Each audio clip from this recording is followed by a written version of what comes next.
নমস্কার বন্ধুরা, কেমন আছেন সবাই? প্রবাসী বাঙালি চ্যানেলে সকলকে স্বাগত। নতুন একটি ভিডিও নিয়ে চলে এসেছি।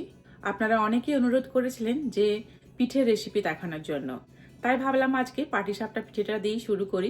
আমি যেভাবে পিঠে বানাই সেভাবে যদি আপনারাও বানান তাহলে আপনাদের প্রতিটা পিঠেই একদম ঠিকঠাক থাকবে, একটিও ভাঙবে না। তো পুরো ভিডিওটা দেখবেন, স্কিপ করবেন না একদম। আর ভালো লাগলে ভিডিওটি লাইক করবেন, শেয়ার করবেন।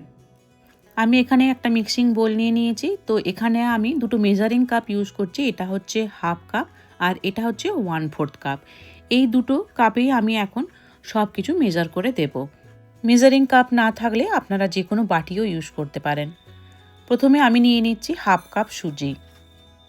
এখন আমি দিয়ে দিচ্ছি হাফ কাপ ময়দা আর দিয়ে দিচ্ছি 1/4 কাপ চালের গুঁড়ি। এখন আমি দিয়ে দিচ্ছি 1 চিমটে লবণ। এবার সব কিছুকে খুব ভালো করে আমি মিশিয়ে নিচ্ছি। সুজি, চালের গুঁড়ো আর ময়দার পরিমাণটা যদি ঠিকঠাক না হয় তাহলে কিন্তু পিঠে খুব একটা ভালো হয় না। এবার এর মধ্যে আমি দিয়ে দিচ্ছি হাফ কাপের থেকে একটু কম পরিমাণে চিনি। আপনারা এখানে গুঁড়ো ইউজ করতে পারেন। এখন তো খেজুর গুড় নতুন বেরিয়েছে, তো সেটাও কিন্তু খুবই ভালো লাগে। এবার এটাকে আমি এখন মাখিয়ে নেব। আমি 1 কাপ দুধ নিয়েছি। এটা কিন্তু নর্মাল টেম্পারেচারে রাখা। আমি দুধটিকে জাল দিয়ে নিয়েছিলাম আগে, তারপর আমি ঠান্ডা করে নিয়েছি। দুধটা একেবারে পুরোটা ঢেলে না দিয়ে অল্প অল্প করে দিয়ে আমি এইভাবে এখন মাখিয়ে নেব। না হলে ব্যাটারটা স্মুথ হবে না, ভেতরে লাম থেকে যেতে পারে। এই ব্যাটারটা বানাতে আমি 1 কাপ দুধ ইউজ করছি। আর দুধের পরিমাণটা একটু বেশি হলে পাটিসাপটাটা খেতে বেশ ভালো হয়। তো বাকিটা কিন্তু আমি জল ইউজ করব। এই যে দেখুন, এখন আমি অল্প একটু জল দিচ্ছি কারণ ব্যাটারটা এখনও পর্যন্ত একটুখানি থিক মনে হচ্ছে। ব্যাটারটা এখন একদম রেডি হয়ে গেছে। এটাকে আমি এখন 15 থেকে 20 মিনিট ঢাকা দিয়ে রেখে দেব, কারণ সুজিটা সেট হতে একটু সময় লাগে। এখানে আমি পুর বা খিরসা যেটা বলা হয় সেটা আমি রেডি করে রেখেছি। আপনারা যদি দেখতে চান কিভাবে খিরসাটা বানালাম আমাকে জানাবেন, আমি ভিডিও শেয়ার করতে পারি আপনাদের সাথে। এখন আমি এই খিরসাটাকে সুন্দর করে রোল করে একটা প্লেটে রাখবো, যাতে পাটিসাপটা বানানোর সময় আমি খুব সহজেই এটা ইউজ করতে পারি। এইভাবে আমি গোটা কয়েক বানিয়ে রেখে দিচ্ছি, তাহলে পাটিসাপটা করার সময় আমি খুব সহজেই চামচ দিয়ে এগুলো তুলে নিতে পারবো। মিনিট 20 পর আমি ফিরে এলাম। তো এখন ব্যাটারটা দেখুন অনেকটাই মোটা হয়ে গেছে। একটা চামচ দিয়ে দেখালে ভালো বুঝতে পারবেন। এই যে দেখুন অনেকটা থিক হয়ে গেছে। তো এটাকে আমি এখন অল্প একটু জল দিয়ে পাতলা করে নেব।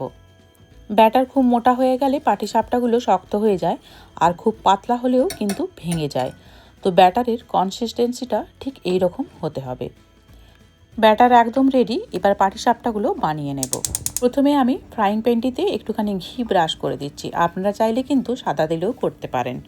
1 চামচ আমি ব্যাটারটা দিয়ে দিলাম। তো এই সময় গ্যাসের ফ্লেমটাকে একদম লোতে রাখতে হবে। ফ্রাইং প্যানের মধ্যে পুরো ব্যাটারটাকে ছড়িয়ে নিয়ে আমি গ্যাসের ফ্লেমটাকে এখন বাড়িয়ে দিয়েছি। এবার দেখুন আস্তে আস্তে এই ব্যাটারটা ড্রাই হতে শুরু করেছে। তো এবার একদম পুরো সাইড থেকে আমি পুরটা দিয়ে দিলাম, আর এবার আস্তে আস্তে আমি এটাকে রোল করে দিচ্ছি। চালের গুঁড়ো, সুজি, তারপর এই ময়দার পরিমাণটা যদি ঠিকঠাক হয় তাহলে পাটিসাপটাগুলো কিন্তু একদম ঠিকঠাক হবে। এই যে দেখুন একটা সুন্দরভাবে তৈরি হয়ে গেল। আমি আরও একটা দুটো আপনাদেরকে বানিয়ে দেখিয়ে দিচ্ছি। গ্যাসের ফ্লেমটিকে আমি লোতে রেখে একটু ঘি ব্রাশ করে আমি 1 হাতা ব্যাটার দিয়ে দিলাম, আর তারপর এইভাবে আমি ব্যাটারটিকে ছড়িয়ে দিচ্ছি। এখন আমি গ্যাসের ফ্লেমটিকে আবার বাড়িয়ে দিচ্ছি, আর এই যে দেখুন ড্রাই হতে শুরু করেছে। তো এবার আমি একটা সাইড থেকে এখন পুরটা দিয়ে দিলাম। আস্তে আস্তে এবার আমি পিঠেটিকে রোল করে দেব।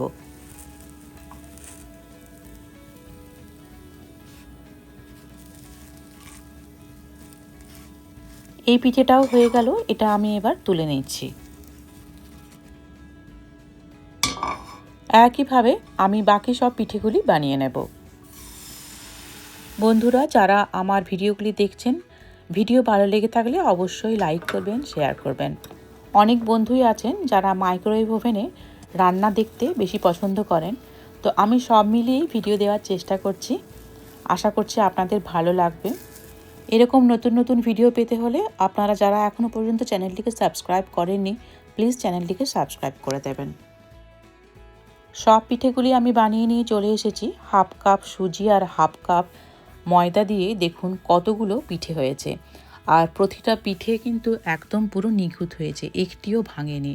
আর পিঠেগুলো কিন্তু একদম পুরো নরম তুলতুলে। তো এইভাবে আপনারা ঠিকঠাক প্রসেস মেনে যদি পিঠে বানান আপনাদেরও ভালো হবে। আপনাদের আজকের ভিডিও কেমন লাগলো কমেন্টে অবশ্যই জানাবেন। ভালো লাগলে ভিডিওটি লাইক করবেন, শেয়ার করবেন। যারা চ্যানেলটিকে এখনো পর্যন্ত সাবস্ক্রাইব করেননি প্লিজ সাবস্ক্রাইব করে দেবেন। দেখা হচ্ছে পরের ভিডিও নিয়ে।